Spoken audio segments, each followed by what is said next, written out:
မင်္ဂလာပါ Precious Audio Boost Channel ကနေပြန်လည်ကြိုဆိုလိုက်ပါတယ်ဒီနေ့ဖတ်ပြပေးမယ့် Precious စာအုပ်လေးကတော့ဆရာကြီးတော်တာဆွေရေးသားထားသောဘဝထိုထိုစာအုပ်ပဲဖြစ်ပါတယ်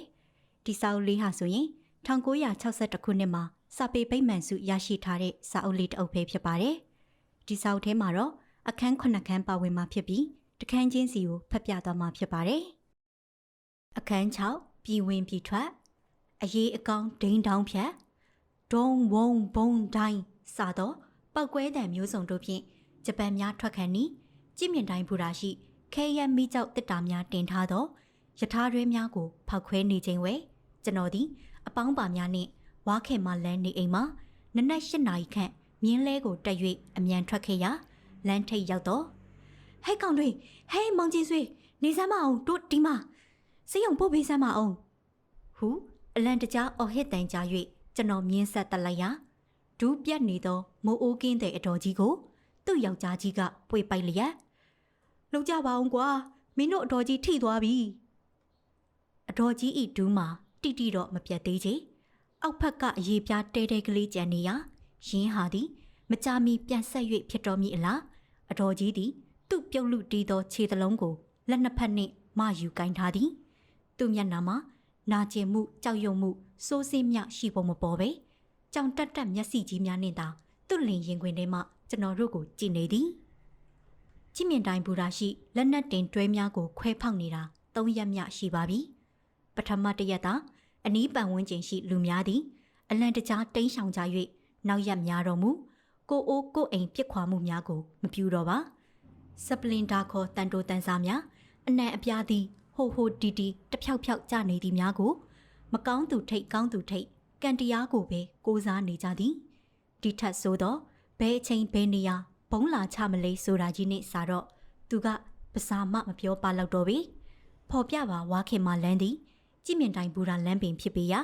ရှမ်းလန်းမကြီးနှင့်ဆုံရာတစ်ဖက်လန်းထိပ်သည်ဘူရာမှာတဖာလုံးတာတာမြဝေးမြည်ဖြစ်သည်အတော်ကြီးသည်ထုံကျင်းကြိုက်ခဲသောယောဂါရှိသူဖြစ်၍မိုးအိုးကင်းကတ်ကိုလှုပ်ရ၌ခြေနှစ်ဖက်ကိုစန့်ထိုင်ရသည်တို့ရှိစဉ်90သားများရှိသောစပလင်ဒါတန်စားကသူ့ဘဲဘက်ဒူးကောင်းပေါ်ကျလာခြင်းဖြစ်သည်ရင်းကာလမှာဗမာတပ်မတော်ကဂျပန်ကိုတော်လှန်ရေးကြေညာပြီးမဟာမိတ်များကလည်းရန်ကုန်မြို့ကိုဘုံတဝုံဝုံကျဲနေသည်ဖြစ်ရကသွေးရဲရဲတန်ရဲရဲလူသေးကောင်အတုံးအယုံအပိုင်းစများတို့မှာကျွန်တော်တို့မြင်းလဲသမားများမျက်စိတွင်ရိုးနေပါပြီတနေရရဘုံချတန်ကြပြီးအေးအုပ်ဩဆွဲလျင်ထိုနေရာသို့မြင်းလဲကိုအမြန်မောင်းပြေးသွားကဒုက္ခတေတို့ထံမှဈေးကောင်းကိုယူနေကြသည်သို့တော့ယခုဒူးပြတ်ဒုက္ခတေအတော်ကြီးကိုကကျွန်တော်တို့မြင်းလဲသမားတစုသည်တယောက်မျက်နှာတယောက်ကြည့်လိုက်ကြပြီကိုမြတ်တာကအလကားပါဗျာပတ်စံတပြားမှထွက်မိဟာမဟုတ်ဘူးအရေးကောင်းဒိန်းတောင်းဖြတ်တာတသက်သွားပါကိုချင်းဆွေဟိုမှာအရေးကြီးတယ်ကိုဦးမကိုရမှာကျွန်တော်တို့ယနေ့နက်နက်မြင်းလဲတက်ထွက်လာခဲ့ခြင်းမှာ training college ကျောင်းကဂျပန်များထွက်သွားကြပြီ။ဤကျောင်းမှာဂျပန်များကအထက်အလိမ်များတူလောင်ထားကြသည်ဆိုသောသတင်းရ၍ကျွန်တော်တို့သည်တောကြောင်အချင်းချင်းလူရက်ယူငင်ကြရဲ့ဒုတ်သားလက်နက်များဖြင့်ပြင်ဆင်လာခဲ့ခြင်းဖြစ်သည်။အချိန်ကလူတက်၍ဘာမှမဖြစ်သောမင်းမိတ်မြို့တော်သည်ကျွန်တော်အဖော်အားလုံးကပစ္စည်းရလိုစောနှင့်စိတ်တက်ကြွနေကြကဟုတ်တယ်ကိုချင်းဆွေဓာကြီးပို့နေလို့လေထူးမှမဟုတ်ပါဘူးဟိုမှာနောက်ကျရင်ဘာမှမရပဲနေတော့မှာစင်စစ်ဒီလိုအဝတ်ထဲခေါင်းပါငမွတ်နေချိန်၌ကျွန်တော်လေအခြားမြင်းလဲပေါ်၌ကြောင်ကုတ်၍ပါလာသည်ဆိုကဤကဲ့သို့ပင်သဘောထားပါခြင်းမီယခုမူကျွန်တော်မြင်းလဲကျွန်တော်ကိုယ်တိုင်မောင်းလာစဉ်ကျွန်တော်နာမည်ကိုထုတ်ဖော်ခေါ်ငင်လေတာကာလကြာစွာကနေ့စဉ်တည်ကျွမ်းခဲ့ရသောဒုက္ခိတအတော်ကြီးလင်မယားကိုလစ်လျူရှုရန်မှာကိုအပြစ်မလွတ်နိုင်သောတာဝန်ကြီးဖြစ်နေပါသည်ထို့ကြောင့်အဖော်များအားအမြန်မောင်းပို့ပါမည်ဟုတောင်းပန်ရကမြင်းလဲကိုသူတို့မုံအိုးကင်းကတ်တဲပုတ်ကလေးနာနောက်ပြန်ထိုးပေး၍အတော်ကြီးကိုတင်စေပါသည်။အိုးအရေးတဲ့မြင်းလဲပေါ်ရောက်ပြီးကိုမြတ်တာကမြင်းဆက်ကြိုးကိုကျွန်တော်လက်ထဲကယူမောင်း၍အရေးတကြီးစောင့်ထွက်လိုက်သည်တွင်အတော်ကြီး၏ခြေတလုံးသည်ပြက်လူတီးသောအရေးပြားကလေးပြက်ကမြင်းလဲပြင်ထွက်ကြလေတော့သွေးယူသွေးတန်းနှင့်အလွန်တတိကောင်းသောအတော်ကြီးသည်ဟဲ့ငါခြေတလုံးပြန်ကောက်ပေးကြပါအောင်ဟဲ့ဟုအော်လေသည်သို့တော့ငကိုကမလိုတမာဖြစ်နေသောကိုမြတ်သားသည် အိုးခမားဟာကြီးပြန်ကောက်ခဲ့ရောဆက်လို့ရအောင်မမို့လို့လားဆိုပြီးမြင်းကိုသာအမြန်မောင်းနေလေသည်ဤရီမအတော်ကြီးသည်စိတ်လျှော့လိုက်ပြီးဖြစ်လျာချက်ချင်းပင်သူ့လင်ရင်ခွင်ထဲ၌တတိမေမျောနေလေသည်ရင်းမဆ၍တတိပြန်လေလာပါသေး၏လောမပြောနိုင်နောက်ထပ်သူတို့လင်မယားကိုယနေ့တိုင်တခါမှမတွေ့ရတော့ပေထိုစဉ်ကဆေးရုံမှာယခုရန်ကုန်ဆေးရုံကြီးမဟုတ်လေပဲအလံပြဖျားလန်းရှိအင်္ဂလိပ်စာသင်ကျောင်းတစ်ခုကိုပြုလုပ်ထားသည်ဒေါက်တာဘာတန်းဆေးရုံဟုခေါ်သည်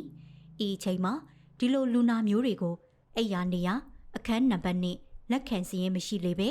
အောက်ဆုံးထပ်တမန်တလင်းပေါ်မှာသာကိုလူနာကိုချထားရသည်ဖြစ်၍ဘုံတန်စက်တနတ်တန်ဖြင့်ခြေပြက်လက်ပြက်တို့သည်၎င်းအသက်ကုန်ဆုံးနေပြီဖြစ်သောအသေးကောင်တို့သည်၎င်းသွေးအလိမ့်လိမ့်ဖြင့်တိုက်ပွဲအပြီးစစ်မြေပြင်တွင်ဒဏ်ရာရသူတို့ကိုစုပုံထားသည်နှင့်တူပေတော်သည်သို့သောတိုက်ပွဲပြီးစစစ်မြေပြင်တွင်မူဆရာဝန်ဆရာမတို့သည်စေဝါဆုံဆုံလင်းလင်းနှင့်တွတ်တွတ်လက်လက်အားတက်သည်ရောပြုစုကြပေမည်ယခုနေရာ၌ကစေဝါလည်းမဆုံလင်ရှိနေသောဆရာဝန်ဆရာမတို့မှလည်းပွဲဆက်များသောဇသမားများကဲ့သို့ပင်မနွမ်းနယ်လှစွာများပြားလှသောလူနာတို့ကိုမနိုင်မနှင်းပြုစုကြရပေတော့မည်ထို့ကြောင့်ဤနေရာမှာဆေးရုံမှုဆိုရတော့လေတော်ယုံတန်ယုံဝေဒနာရှင်သာပြန်လန်းရှိတန်၍ယခုကျွန်တော်တို့မြင်းလဲပေါ်၌ပါလာခဲ့သောဒူးပြတ်အတော်ကြီးမျိုးကဤဆေးရုံမှကျေးဇူးပြု၍တင်ချိုင်းသို့လိတ်တက်ပေးခဲ့သည်နှင့်တူကြောင့်ဆေးရုံရောက်၍အသေးလိုဖြစ်နေတာကြီးသူ့ယောက်ျားကပွိတ်ချီဆင်းသွားတော့မှကျွန်တော်စဉ်းစားမိပါသည်ဤမှကျွန်တော်ဤမြင်းမှာတခါကဘဝဖော်ဟုဖော်ပြခဲ့သောမြင်းနက်နာကြားကြီးတိမ်တလုံးပင်ဖြစ်ပါသည်ဤခါမှာသူသည်ကျမ်းမာဝါဖြိုးတုံးဖြစ်၍မောင်းလို့အလွန်ကောင်းပေသည်သို့သောကျွန်တော်တို့ training college တို့ကအရောက်နောက်ကြလိမ့်ပြီရှင်းအခိုင်ရန်ကုန်မင်းမဲမြို့တော်ဗယုတ်ပရက်တွင်ကျွန်တော်တို့မြင်းလဲသမားများသည်ခရီးသည်တင်ဆောင်ခြင်းထက်ဖောက်တဲ့အလုပ်ကိုလုံးပန်းနေခြင်းဖြစ်သည်ထို့စဉ်ကြေးရတက်တို့သည်၎င်းနီးစပ်ရာပြေးလွှားဖို့လွယ်ကူသူတို့သည်၎င်းအိုးအိမ်ကိုစွန့်ပြေးကြရာသူတို့၏လက်ကျန်ပစ္စည်းသည်စင်ရဲသားတောကြောင်တို့၏ပန့်တကူဖြစ်ကြလေသည်၎င်းတောကြောင်တို့အထက်ကျွန်တော်တို့မြင်းလဲသမားများကအမောက်ဆုံးသည်တဲယူပို့ဆောင်နိုင်သည်ဖြစ်၍ငှားသူရှိလျင်ကြိုက်စေးနှင့်ပို့သည်ကိုလိုချင်တာရှိရင်အပြေးတဲယူခဲ့သည်ဤစင်မှာစီးပွားရေးမျက်စိရှိသူတို့သည်ဖရစ်ဂျစ်တဲအေးတစ်တာပီယနိုဘီလီယခုံစသည့်အထည်ကြီးမျိုးကိုကလတ်နှင့်ကြေးရတတ်တို့အိမ်များမှတဲယူကြသည်တွင်ကျွန်တော်တို့သည်မြင်းလဲကရယုံနှင့်ကျေနပ်ခဲ့ရာ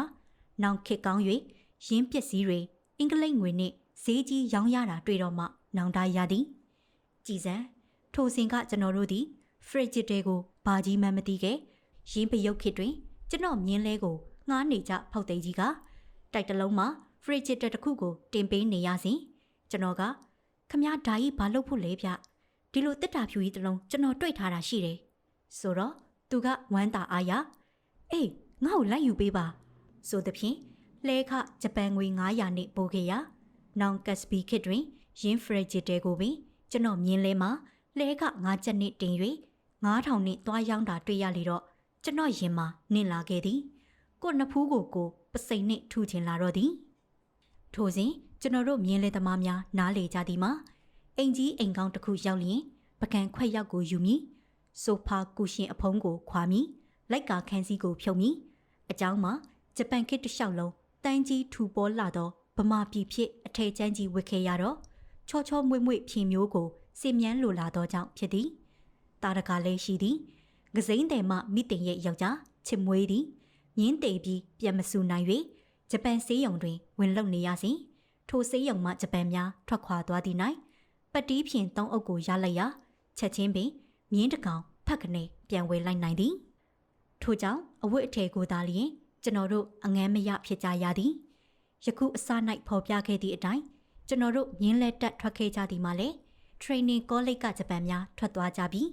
ဤနေရာမှာပေါ်ပလင်ရှက်ဖြေများပင်တူလောင်ထားတာရှိသည်ဆိုသောသတင်းကြောင့်ပေသည်သို့သောဤသတင်းမှန်မမှန်ကျွန်တော်တို့မသိရတော့ပြီဂျပန်တို့သည်ကြက်ဦးမတုံမီကပင်ထွက်ခွာသွားကြလေရာဒီအရေးအကြီးကိုအမြဲတစေစောင့်ကြည့်နေသူများလည်းရှိရကနက်နက်လင်းအားကြီးကပင်စတင်ဝင်ရောက်ယူငင်ကြလေပြီကျွန်တော်တို့ရောက်သောအခါ၌အတူအဆကောက်သိန်းကောက်များသာကြံတော့သည်ကျွန်တော်တို့သည်ဒုတ်သားလက်နက်အပြည့်အစုံနှင့်၄ယောက်လာခဲ့သည်ဖြစ်ရာ training college ရောက်တော့အခါကျွန်တော်နဲ့မြင်းလဲကိုထားခဲ့ပြီးသူတို့၃ယောက်ကလက်နက်ကိုစီနဲ့အပေါ်ထပ်သို့တက်သွားကြသည်မကြာမီ၌မตาရသောမျက်နှာများနှင့်ပြန်ဆင်းလာကြကကျွန်တော်ကိုအပြစ်တင်ကြတော့သည်ဒီလိုဖြစ်လိုက်မယ်ဆိုတာထင်သားပဲဗျာတတ်တေမဲ့ဟာကြီးစိတ်ယုံပို့နေတယ်အလကားဗျာမตาလောင်းကိုဒေတာစာရီရှောက်ချနေတာနဲ့အချိန်ကုန်တာစိတ်အလွန်ဆက်သူလဲပါလေယာကဲအခုတော့ပြောနေလို့လေအဘိုးပဲလာမိမှဖြင့်လက်မဲ့တော့မဖြစ်နိုင်ဘူးနောက်ကျောင်းပြန်ခောက်မယ်ဆိုပြီးကျွန်တော်လက်ထဲကမြင်းဆက်ကြိုးကိုယူပြီးအမြန်မောင်းပါလေသည်သူစကားအတိတ်ပဲကိုကျွန်တော်နားလေပါသည်ဟန်တာဝရီအဝိုင်းကြီးနားရောက်တော့ကျွန်တော်တို့လာတော့ကကျောင်းဝတွင်တွေ့လိုက်တော့အထုပ်နှင့်လူနှစ်ယောက်ကိုမိလေသည်ထိုလူနှစ်ယောက်ရှိမြင်းလဲပိတ်ရက်ကဟဲ့လူတွေဘာတွေလဲအထုပ်ချဤကိစ္စမျိုး၌ကျွန်တော်ကိုလူပြော်ကလေးတယောက်ဟုသဘောထားကြလေရာကျွန်တော်လက်ထဲမြင်းဆက်ကြိုးအပ်ပြီးသူတို့၃ယောက်သာလက်နက်ကိုစီနှင့်ဆင်းကြလေသည်ထိုအချိန်ခါ၌အာကြီးသူကအာနေသူကိုလူရက်တပ်ပုတ်ကြသည်မှာအစမ်းမဟုတ်ချေအချို့မူချင်းချောက်ယုံဖြင့်ပစ္စည်းချထွက်ပြေးကြသည်အချို့ကတဝက်ယူပါဟုအတနာခံကြသည်ကျွန်တော်လူများကမြင်းလဲနှင့်လက်နက်အပြည့်နှင့်လဲကဒါမျိုးစားနေကြသည်သို့တော့ယခုလူနှစ်ယောက်ကလူညံစားများမဟုတ်ပေသူတို့ခါတွင်လဲဓာကိုစီပါလာကြလေရာအထုပ်များကိုချပြီးဟေ့ဘလို့ကောင်းတွေထင်တယ်လေမင်းတို့ဘလောက်တတိရှိလို့လဲနှစ်ယောက်သေးပေမဲ့သူတို့ဓာကိုစီဟန်ပန်ဖြင့်တော်ယုံတန်ယုံလူများဆိုလျင်လန့်၍ရှောင်ကြပေမည်သို့တော့ရန်ဖြစ်အင်မတန်ဝါသနာပါ၍လက်အလွန်လျင်သောကိုမြတ်တာသည်မြင်းလဲပေါ်မှခုန်ချပြီးနှစ်တောင်မြရှည်သောမြင်းလဲဆောင်နှစ်တလက်မှတုံနှင့်ထိုလူနှစ်ယောက်စလုံးကိုတိမ့်မှန်အောင်ပစ်လိုက်ပြီးကျွန်တော်လူများသည်တက်ညီလက်ညီဇက်ရဲလက်ရဲများဖြစ်ကြသည့်အတိုင်း၃ယောက်နှင့်၂ယောက်ထိုခဏအတွင်းမှာပင်အပိုင်စည်းလိုက်ကြလေသည်သူတို့စီကရခဲ့သောအထုပ်နှစ်ထုပ်ကပေါ်ပလင်ဆို၍အစုပ်အနှုတ်ညမပါချေစပွဲခင်းဟောင်းအယခင်းဟောင်းခေါင်းအုံးများနှင့်ခေါင်းအုံးမွေရာချုပ်သောတရက်ထေဖြင်းချမ်းအစင်များပါလေသည်ဒါဒီကိုပင်လျင်ထိုခေတ်ထိုအခါ၌ကျွန်တော်တို့အဖို့အလွန်ကောင်းမွန်သောအဝတ်အထည်များဖြစ်ကြ၍မိတ်ဆွေ၄ယောက်သာဝမ်းသာစွာခွဲယူကြလေသည်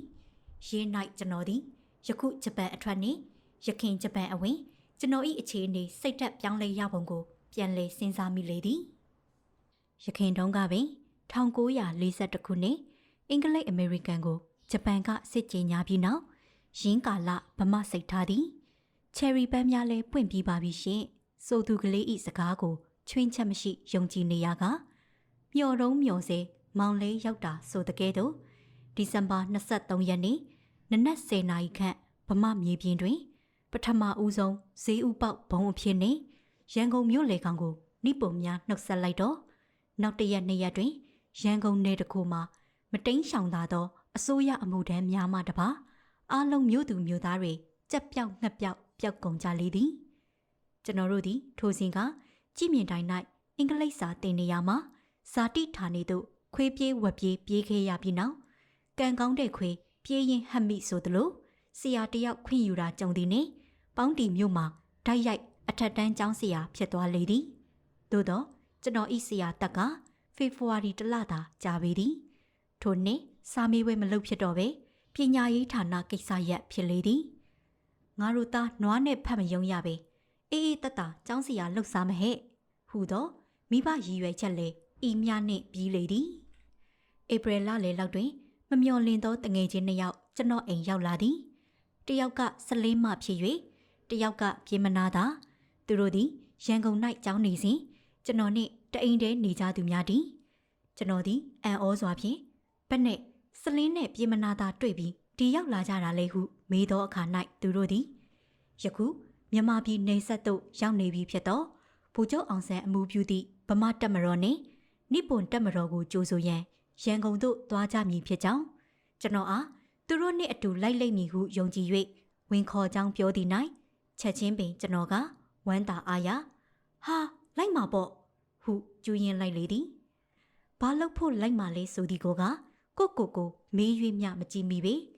ကျွန်တော်သည်ဘယ်တော့မှနိုင်ငံရေးဝါဒနာမပါခဲ့ပါလျက်ယခုကဲ့သို့အရေး၌စိတ်အားတက်တက်ကြွကြွရှိနေသည်မှာကျွံဘဝကိုတွန်းလှန်လိုသောလက်အောက်ခံနိုင်ငံသားတယောက်၏ဗီဇစိတ်ပင်ဖြစ်တန်ရသည် ထိုစဉ်မှာပင်ဘာပဲပြော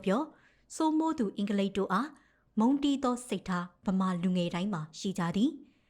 ယခုဂျပန်ကအင်္ဂလိပ်ကိုချနေပြီဆိုသောအခါ၌အလွန်ဝမ်းသာလာသည်ကိုရန်သူကိုခွေးတစ်ကောင်ကပင်ဝင်ကြိုက်အောင်တော့အားပေးမိသဘောမျိုးပင်ထို့ပြင်လေကျွန်တော်စိတ်တွင်ကိုနိုင်ငံအတွက်ဘာမှမသိသောလှုပ်ရှားကြီးတစ်ခုရှိနေသည်ဟု၍လေအလိုလိုစိတ်ထဲမှပေါ်ပေါက်နေသည်ထို့ကြောင့်ကျွန်တော်စိတ်တက်ကြစွာလိုက်ပါသွားလေသည်ကျွန်တော်အဖို့ပထမဆုံးအကြိမ်ခြေလျင်ခရီးရှည်သွားရခြင်းပင်ပေါင်းတီမှကျုပ်ပင်ကအထိလောက်တာမြင်လေရ၍ထိုမှရန်ကုန်အထိချီခြင်းရန်ကုန်မှာအင်္ဂလိပ်စစ်တပ်များအပြေးထွက်သွားသည်ကိုကျွန်တော်တို့မော်ဘီမှနေ၍တနေ့နေ့တညဆောင်ခဲ့ရသည်ကားတက်လားတက်မြင်းတက်ခြေလျင်တက်နောက်တနေ့မွန်းတဲလောက်အင်္ဂလိပ်စစ်တပ်များအဆုံးသတ်သွားသည့်နောက်ညနေ4 နာရီခန့်တွင်စက်တော်စီ၌ဂျပန်များရောက်ပြေးကြရသောအခါကျွန်တော်တို့ဝမ်းသာအားရပြေးသွားကြသည်ဤတက်ဦးဂျပန်ကလေးများကចောင်းသားအရွယ်ကလေးတွေလွန်စွာမှရင်ကျေးဖော်၍လာပေသည်နိပွန်ပြည်ရမညီအကိုဆိုသောစကားကိုတီကျူးကကျွန်တော်တို့စီမှစီကရက်နှင့်ကြံတကားကိုတောင်းကြသည်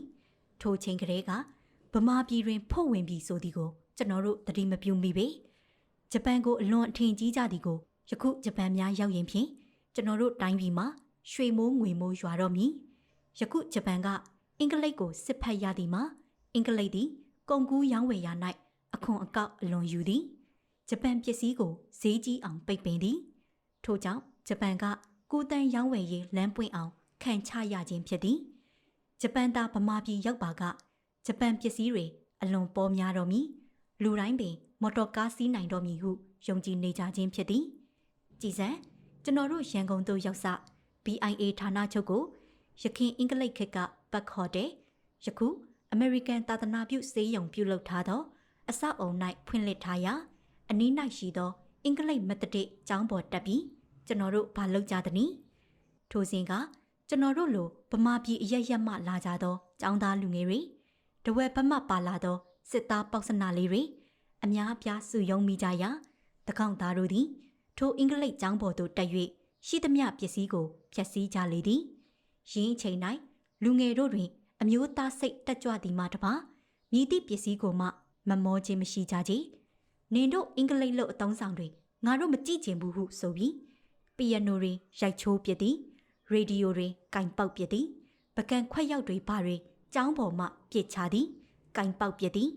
မိန်းကလေးကျောင်းဖြစ်ရာဘော်ရာကျောင်းသူတွေယူမသွားနိုင်၍ထားပစ်ခဲ့ရသောတစ်တာတွေဖြက်စီးဖွင့်လှစ်ကအင်္ဂလိပ်အဝတ်အစားများအိတ်ခမ်းအသုံးဆောင်များကိုမိရှို့ပစ်ကြသည်တဝဲဘက်မှပါလာသောစစ်သားပေါက်စနာအချို့ကပေါင်အရင်ထီသောဘူမအသားကတ်ချေအိမ်များလေဒီရှူးများငှက်မွေးဆိုင်အုပ်ထုပ်များကိုယူငင်ကြလေရာနောက် BIA တက်မတော်ဖြန့်ချီတက်သွားသောအခါ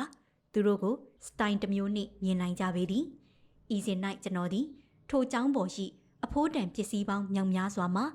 ညချုံရန်လက်ငင်းအသုံးလိုသောစောင်းတစ်ထည်နှင့်ရခင်ကရုပ်ရှင်များထဲတွင်မြင်ဘူးသောညဝတ်အင်ကြီးတစ်ထည်သာယူခဲ့လေသည်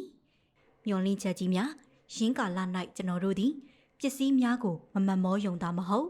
မိမိတို့ရှေ့ကြီးပွားလမ်းမှာလည်းဖုတ်သွင်းရထားပေါ်ခြေတော်တင်နေကြပြီဟုအောင်းမေးကြကုန်သည်ထိုစဉ်ကျွန်တော်တို့နေသည်မှာလည်းအင်္ဂလိပ်ဟိုတယ်ကြီးတွင်ကိုလူစုလူအုပ်အခန်းအသီးသီးနှင့်နေကြရသည်အစားအသောက်မှာလည်းရိတ်ခါစုဆောင်ရေးအဖွဲ့ကရန်ကုန်မြို့ရှိကုန်တိုက်ကြီးများကိုလိုက်လံတင်စီခြင်းဖြင့်အရက်ဘီယာများပါပေါ်ကျွေလာပေသည်ဤသို့ပြေဖြိုးနေလျက်ဒီနေရာမှာ BIA ဌာနချုပ်အကြီးအမှုလုပ်သူများကကျွန်တော်တို့အားလုံးကိုစည်ရင်းကောက်ယူကအုပ်ချုပ်ရေးဘက်ကလုံမလားစစ်ဘက်ကလိုက်မလားဟုကြိုက်ရာရွေးရန်မေးမြန်းကြသည်ကျွန်တော်ကတော့ခက်အေးအေးအုပ်ချုပ်ရေးဘက်ပေါ်ကြာနာနာပင်ကိုဘာလို့တက်မှန်းမသိဘဲနဲ့လက်မှတ်ထိုးလိုက်သည်ရင်းအခိုက်တန့်ကျွန်တော်မျက်စိထဲမှာဂျပန်သည်ဗမာတက်မတော်နှင့်အတူအင်္ဂလိပ်များကိုဗမာနယ်တွေကမောင်းထုတ်ထို့နောက်ဂျပန်သည်အင်္ဂလိပ်နောက်ကိုအင်္ဂလန်အထိကင်းဂျော့ချ်နံပါတ်6ကိုဖမ်းရအောင်လိုက်သွားကျွန်တော်တို့ကိုတိုင်းပြည်နှင့်ကိုထားခဲ့ကဲဘလောက်နှိပ်လိုက်တဲ့စိတ်ကူးတယ်လေဗျာနိပွန်မာစတာများကအာရှတိုက်သားများလွတ်လပ်ရေးအတွက်သူတို့တိုက်ပေးတယ်လေဆိုထားတကူဗျနှုတ်ပြီးအင်္ဂလိပ်နယ်ချဲ့ကိုတိုက်ရမှာလေခွေးတကူတကောင်လိုက်ရိုက်တဲ့ကိစ္စလောက်အောင်မိခဲ့တယ်ဂျပန်ဟာ တခါတည်းတောက်လျှောက်ဥရောပရောက်တဲ့အခါမှာဟစ်တလာမူဆိုလီနီတို့နဲ့ပေါင်းပြီးလန်ဒန်ဘာကင်ဟမ်နန်းတော်ကြီးကိုသိမ်းကဲနေချက်ဟာကိစ္စပြီးကြောအဲ့ဒီအခါမှာကိုမင်းကိုချင်းဖြစ်နေတဲ့ဗမာပြည်ကြီးမှာကျွန်တော်တို့လူငယ်များကအုတ်ချုပ်ရေးဘက်ကင်လို့စတိုင်နဲ့အင်္ဂလိပ်တွေနေသွားတဲ့အိမ်ကြီးတွေမှာနေသူတို့တက်တဲ့ဟိုတယ်ကြီးတွေတက်ကြလို့ဟဲဤအခါမှာကျွန်တော်ဤအသက်သည်20အရွယ်လွန်စွာစိတ်ကူးရင်၍ကောင်းသောအချိန်ကိုအထင်ကြီးတစ်လုံးနှင့်မိမိဘာများတက်ဆွမ်းနိုင်၍ဘယ်တောင်ကန်းစိုက်လိုက်မည်လဲမမှန်းဆနိုင်ပါလျက်မမြင်ကန်းသောခီးဝဲသမုတ်တရားပြင်ကျဲတွင်တနေ့သောအခါယတနာဒီပပိုင်ဆိုးရတော်မူကဲ့သို့၎င်းအပြောကျဲစွာသောတောဟေမဝါတွင်မနောမယပဒတ်များကိုကောက်ရတော်မူကဲ့သို့၎င်းစိတ်မှခံစားရပြီတော့သည်ဤတွင်လူချင်းစိတ်တက်ချင်းလဲရိုက်ခတ်နေတတ်သည်ဟုဆိုခြင်းလဲဆိုနိုင်သည်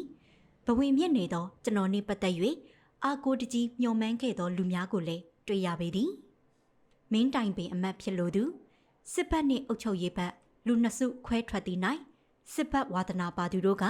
ရင်းအချိန်တွင်ဗမာပြည်သို့ပြန်ရောက်နေပြီဖြစ်သောရဲဘော်၃ချိန်ဝင်စစ်ဗိုလ်တို့နောက်သို့ပါသွားကြကုန်၍ကျွန်တော်တို့အုပ်ချုပ်ရေးသမားတို့ကဟိုတယ်မှာစိန်နေတနေ့သောအခါကာယဗလမူဦးစော်ဝိတ်ကြီးမှုသောလက်နက်သိမ်းဆည်းရေးအဖွဲ့တွင်ကျွန်တော်ပါဝင်ရ၍ရန်ကုန်မြစ်တစ်ဖက်ကမ်းသို့သွားကြရသည်အေးရွာဝယုံစိတ်သို့ရောက်သောအခါထိုရွာများအတွက်ကျွန်တော်နှင့်သခင်ဒီဆိုသူတာဝန်ကျ၍နေခဲ့ရသည်ထိုစဉ်မှာလည်းသူ့အခြေနှင့်သူဖော်လန်ဖား၍နိုင်ငံရေးတွင်ကြီးပွားလိုသူများရှိလေရာအေးရွာတွင်အသားညိုညိုအရက်ပူပူနှင့်အသက်50မြခံမှန်းရသောလူတစ်ယောက်ကကျွန်တော်တို့ကိုစီးကြိုခါစားလေသည်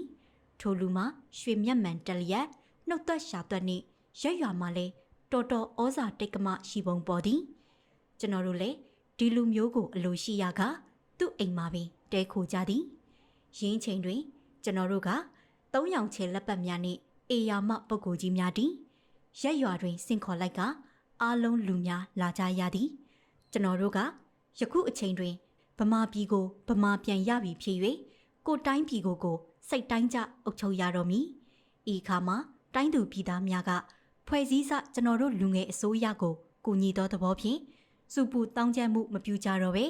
အင်္ဂလိပ်စစ်ပြေးအစိုးရလက်ထက်ကရလိုက်သောလက်နက်များရှိပါကအနိုင်ကြပါညီတို့မြအပြစ်မပြုယုံမကလက်နက်အသူကိုနာမည်နေရက်နှင့်မသားထား၍တနေ့သောအခါစုလက်များပင်ပေးမည်ဖြစ်ကြောင်းထို့ပြင်နောင်ကိုလည်းအစိုးရကိစ္စနှင့်ပတ်သက်၍အခွင့်အရေးများလည်းရမည်ဖြစ်ကြောင်းစသဖြင့်မိမိကိုမိမိတကယ့်အာဏာရပုဂ္ဂိုလ်ကြီးတစ်ဖွဲ့မူတာဝါဒတို့ကိုအတုံးလိုက်အတစ်လိုက်ဟောရပါသည်ကျွန်တော်တို့ကိုလက်ခံကြွေးမွေးထားသောဖော်ပြပါလူကလည်းကျွန်တော်တို့ကိုအဟုတ်တကယ်အထင်ကြီးလျက်သူကပါကူညီဆောင်ရွက်ခြင်းဖြင့်လက်နက်များတော်တော်ရလိုက်ပါသည်ရွာနီးချုပ်ဆက်ကိုလည်းသူကပင်ကမကထပြု၍တန်ပန်တစင်းနှင့်ပို့ပါသည်ကျွန်တော်တို့ကိုရင်းတုပ်ကူညီသည့်အတွက်သူ့မှာလည်းကြီးစွာသောမျှော်လင့်ချက်ကြီးရှိပေသည်အခြားမဟုတ်သူသည်ဤရွာသားပင်ဖြစ်တော်လဲကြည်မြင့်တိုင်းတွင်နေသည်ဖြစ်၍နောင်ပါလီမန်ရွေးကောက်ပွဲဖြစ်ခဲ့သောသူကိုကြည်မြင့်တိုင်းတနေရာမှမင်းတိုင်ပင်အမတ်အဖြစ်တင်မြှောက်ပေးဖို့ပင်သည်ကျွန်တော်နှင့်သခင်နီကလည်းသူ့အိမ်တွင်တဲခိုကသူထမင်းကိုစားလျက်ဧကံမုတ်ချဖြစ်ရမည်ဟုရဲဝံ့စွာအာမခံခဲ့ကြသည်နောက်ကျွန်တော်မြင်းလဲသမားဘဝရောက်သောအခါထိုအမတ်လောင်းလျာကိုမကြာခဏတွေ့ရသည်သို့တော့ကျွန်တော်သူ့မျက်နှာကိုမကြည့်ရဲပါသူ့စိတ်ထဲတွင်လည်းမြည်တို့ရှိလိမ့်မည်နီမြောက်မြင်ခဲနဲ့ပေါက်ချင်ဆိုသလိုသာနေလိမ့်မည်ထင်မိသည်လက်ရှိတကြီးကိုယာဒူးချ၍သူ့အားထိုနေရာပေးပြီး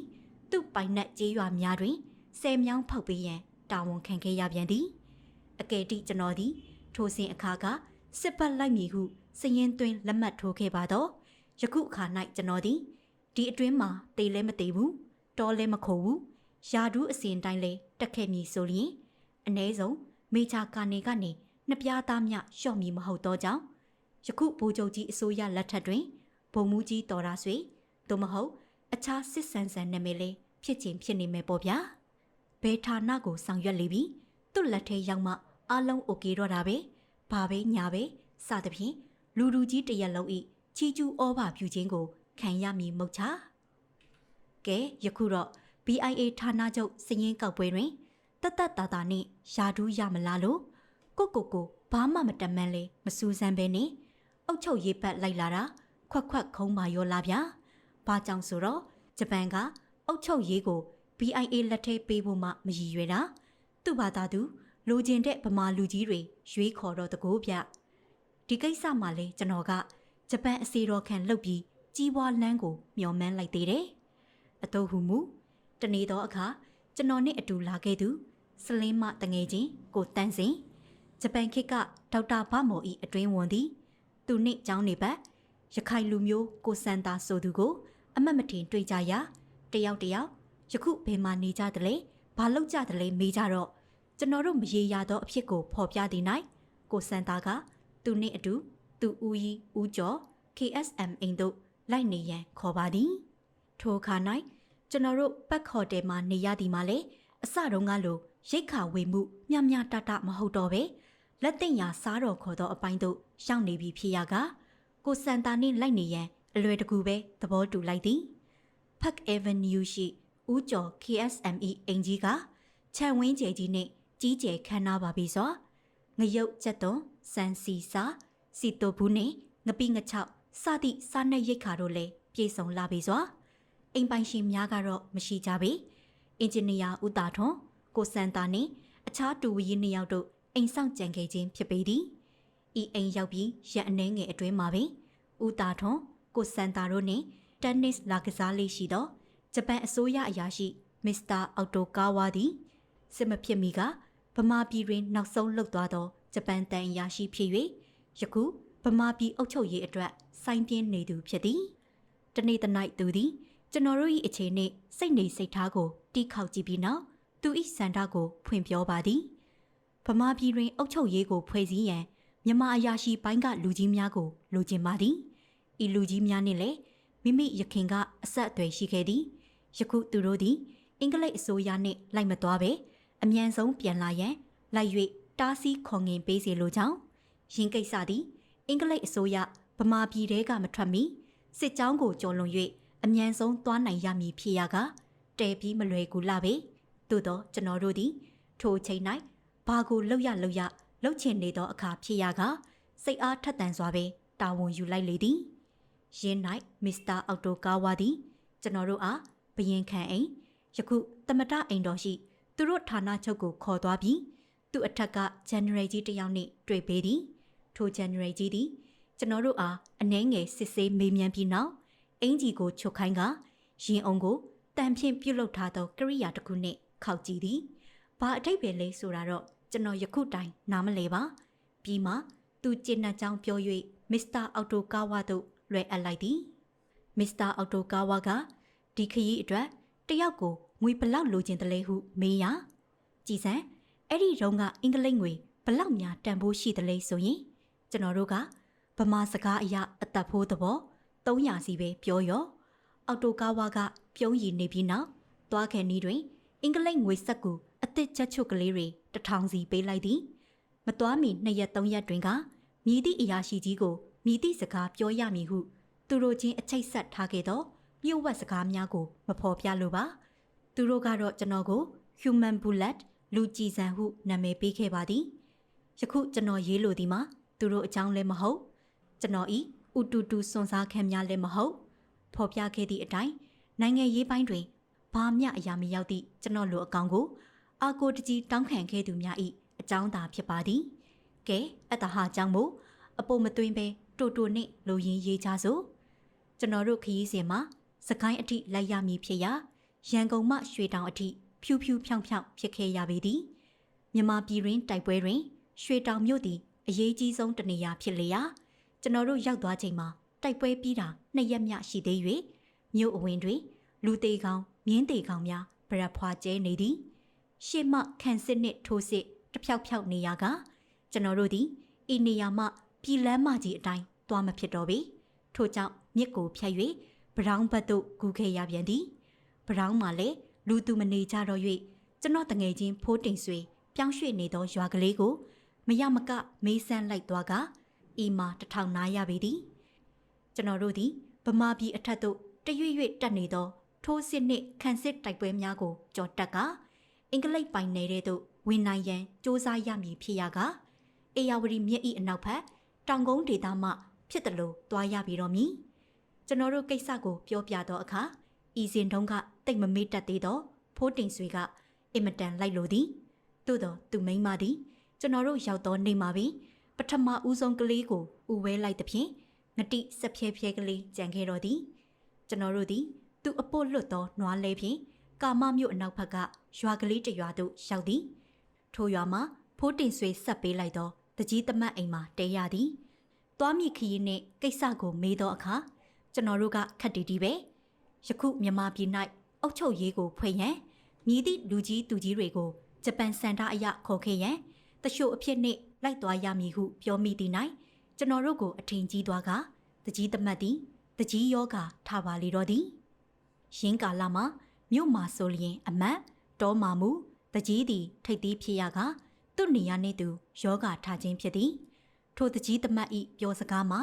ယခုသူ့ရောက်ခမတကြီးသည်အိုစာလာပြီးဖြစ်၍ကျွန်တော်တို့အုပ်ချုပ်ရေးလက်ထက်တကြီးပြောင်းသောအခါတကြီးသားအစာသူ့ကိုခန့်အပ်ရန်သမီးရောက်ဖခြင်းနေရာလူသောကိစ္စပင်ဖြစ်ချေသည်ကျွန်တော်တို့သည်နောက်တွေ့ရမည့်လူတစ်ယောက်မဟုတ်သည်ကိုသူ့အိမ်ထဲထမင်းစားလျက်အဖေလျင်ရဲဝံ့စွာအာမမခံပဲရှိပါအန်နီထို့ကြောင့်နောက်တနေ့မနက်မှာထိုတကြီးသမတ်သည်သူ့လဲနေပင်အခြားရွာသို့တနေကုန်ခရီးပို့ပြန်လေသည်ကျွန်တော်တို့ကသူ့ကိုလဲခပေးမိပြုသောအခါ၌အမလီသူ့ကိုရက်ဆက်တော့မှလားဟုခါခါတီတီညင်းသည်ကောင်းပြီကွာသို့တော့ယခုတရွာရောက်သောအခါ၌ဆဆချင်းမစားတာပြီတကြီးသမတ်လိုက်ပို့သောအိမ်မှာကျွန်တော်တို့ရောက်ချိန်တွင်အိမ်ရှင်မသာရှိ၍အိမ်ရှင်ယောက်ျားအလုတ်သွားခိုက်ဖြစ်ရာတကြီးသမတ်သည်ကျွန်တော်တို့ကိုအိမ်ပေါ်ထားခဲ့၍ထိုလူနောက်သို့လိုက်သွားသည်ရင်း၌အိမ်ရှင်မသည်ကျွန်တော်တို့ကိုညူစုပါလေတော့သည်နှုတ်လဲမဆက်စကားလေးမပြောကျန်းကိုစောင့်ဆောင်နှင့်နင်းသွားသည်နှကန်းစူပွားလှုပ်သည်ကျွန်တော်တို့မှာမျက်နှာသေးမျက်နှာငယ်ကလေးတွေနဲ့သူ့အိမ်ပေါ်ထိုင်နေရကတနေ့လုံးခီးကျန်းလာခဲ့ရတာနေဝင်ရီတရောရှိနေ၍ဝမ်းမာလေးစာလှလေပြီဒီအိမ်ရှင်မလှုပ်ပုံဖြင့်ကျွန်တော်တို့ခုညစာထမင်းမှစားရပါတော့မလားအောင်မေမိသည်တဦးနှင့်တဦးဘယ်ဘဝကရေစက်များကြောင့်မြင်ချင်းအခုလိုမလို့တမာဖြစ်ရပါလိမ့်ဟုကျွန်တော်မစင်းစားတတ်အောင်ဖြစ်တော်သည်သို့တော့နောက်တော့အတက်ပင်တွေးမိလေသည်အကြောင်းမှာသူတို့သည်အလွန်စင်းရဲလာရကတကြီးသမတ်နှင့်ကျွန်တော်တို့နှစ်ယောက်ဘောင်း၃ယောက်ကိုထမင်းကျွေးရမှာစိုးသောကြောင့်ဖြစ်သည်ဤအရက်ကလူတွေမြည်မြစင်းရဲကြသည်ကိုခရီးစဉ်အားဖြင့်ဒီလိုရွာမျိုး၃-၄ရွာလောက်ကျွန်တော်တို့ရောက်ပြီးသည့်၌တည်လာရသည်အလွန်တောခေါင်သောတောင်ကုန်းဒေသမိုးခေါင်ရေရှားရက်ွက်စပားဆန်ရိပ်စိုက်ပျိုး၍ကောင်းစွာမဖြစ်မြောက်ထမင်းကိုပြောင်းဆန်နှင့်ခုစားကြရသည်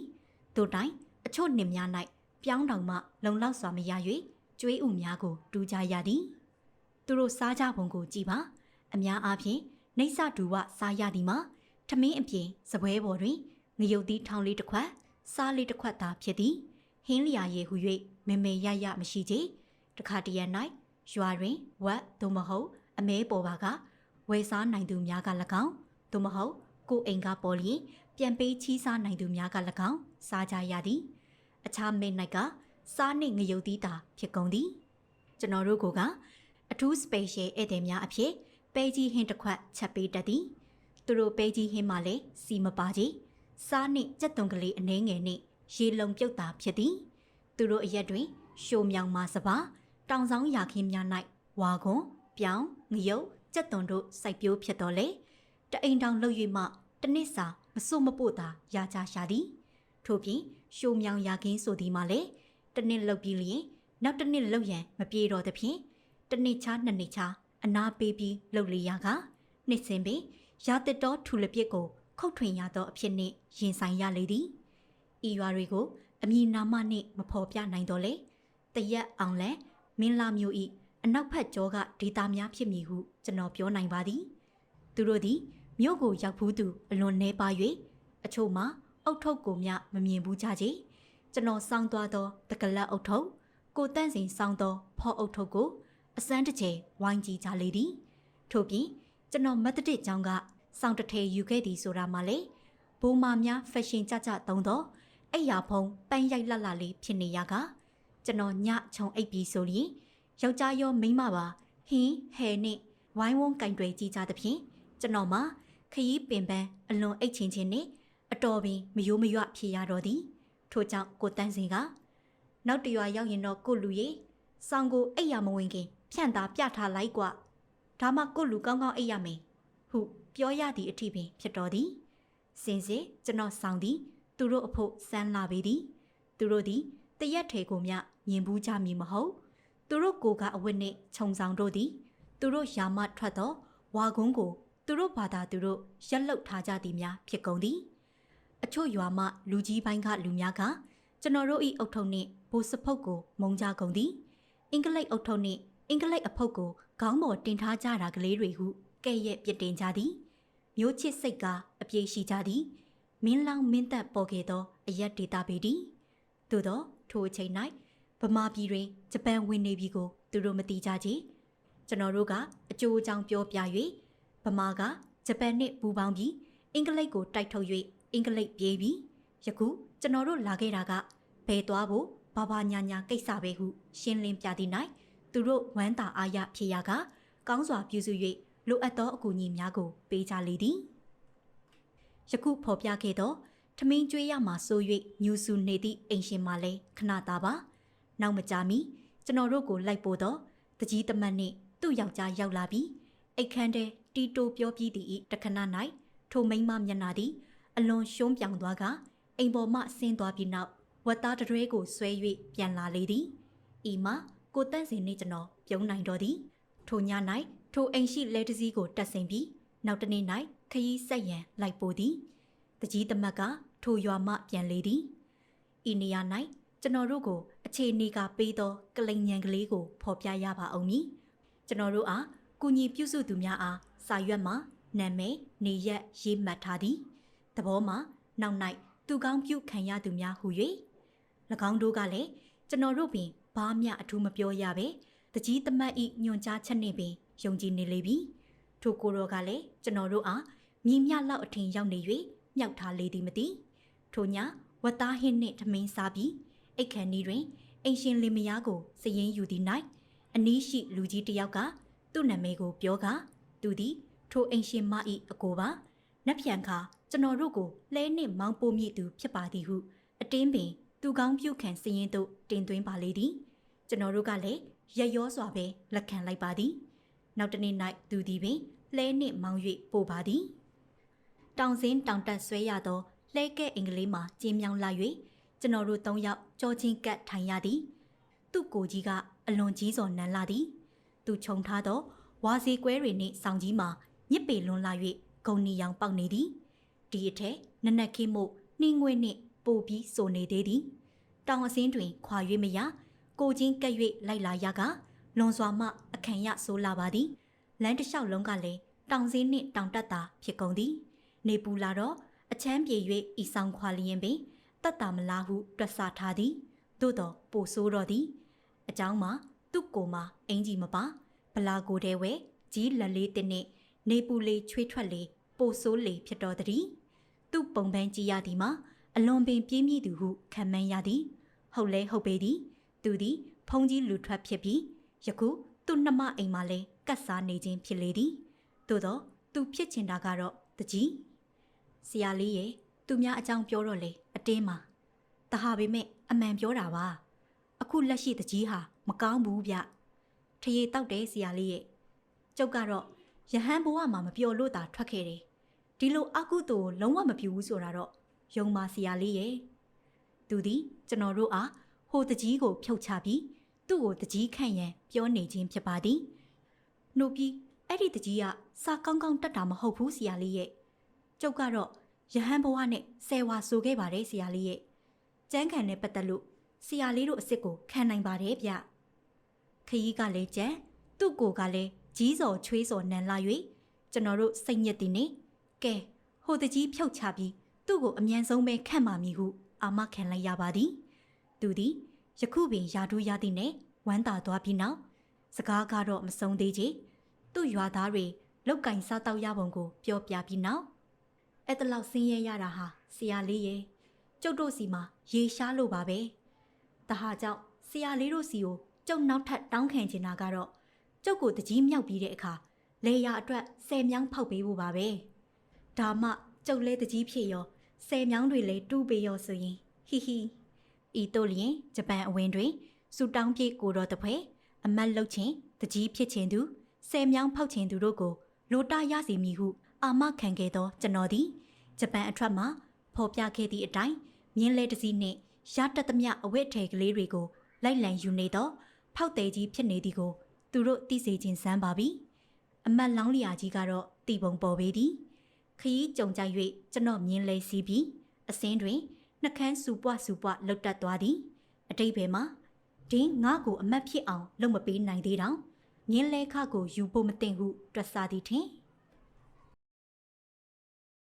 ဒီဗီဒီယိုလေးကိုကြည့်ရှုနားဆင်ပေးတဲ့အတွက်ကျေးဇူးတင်ပါတယ်ကြန့်ရှိနေသေးသောအပိုင်းများကိုလည်းဆက်လက်တင်ပေးသွားမှာဖြစ်တဲ့အတွက်ကြည့်ရှုနားဆင်ပေးကြဖို့ဖိတ်ခေါ်အပ်ပါတယ်